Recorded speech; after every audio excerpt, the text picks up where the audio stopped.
Another change in the last 12 months, Missouri now has a Director of Homeland Security. Tim Daniel was named to that position to coordinate efforts statewide to both prepare for and prevent a terrorist attack here at home. In February, we talked one-on-one with Daniel about the steps that were being taken then. Today, we talk again with Daniel about the current state of Missouri's security. The man in charge of security in Missouri. So obviously, the question is, have we done all we can since September 11th of last year?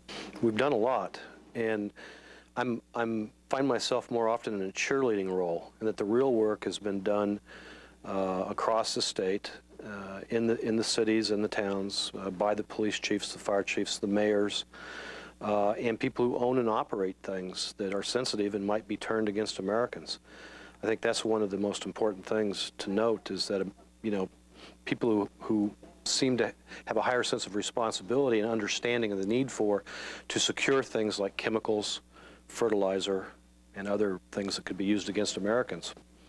It's also difficult, I think, for the bad guys to move around in our society very easily. The other side of that, of course, is there's 99.999% of innocent Muslims out there that are also having a hard time moving around our society. That's been one of the questions about civil liberties and trampling on First Amendment rights. Is that a danger in what we're trying to do here? Well, yes, I think it is. And I think one of the measures of merit as we examine our performance in this, I think there are two main areas. One, can we avoid weapons of mass destruction being used against Americans? I think that's where we really have to focus. And then number two, what will America be like at the other end? And I think it's very important that we don't give up an ounce of our civil liberties or our sense of freedom or sense of what America is. And so we do have to be careful, and we do have to, I think, frequently look at our performance. And I don't think the federal government or state government or local governments have done anything to date that is inappropriate or that we should call back. But we do need to, from time to time, look at and measure the performance and say, is this still going the way that we want it to go?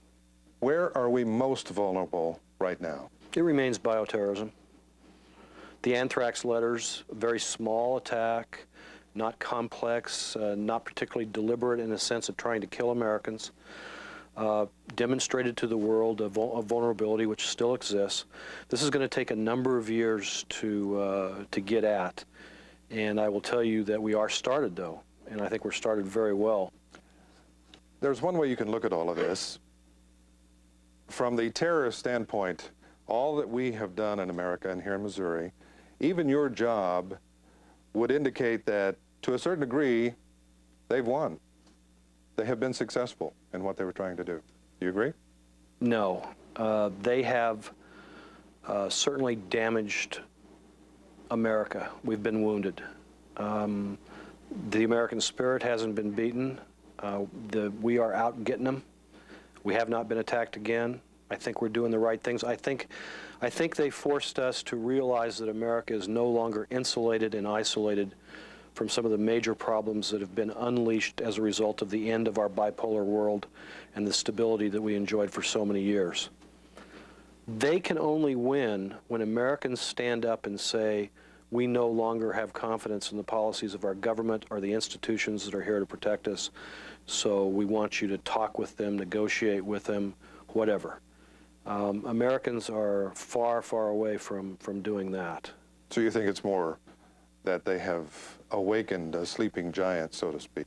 Yes. The world has changed, and it's not going to go away. It is not going to go back to the way it was. I think we can win. You know, I don't think we need to suffer attacks of weapons of mass destruction. We can't prevent all attacks. Perfect security does not exist, and that is the realization that we have to make. And as every American has got to be prepared to cooperate and to show courage if our efforts to prevent weapons of mass destruction fail. That's how we win, as Americans hanging together during periods of stress.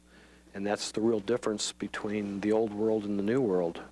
As you sit here today, can you say that you do expect at some point in time another terrorist attack on America in some form? Yes, I do. There is no such thing as perfect security.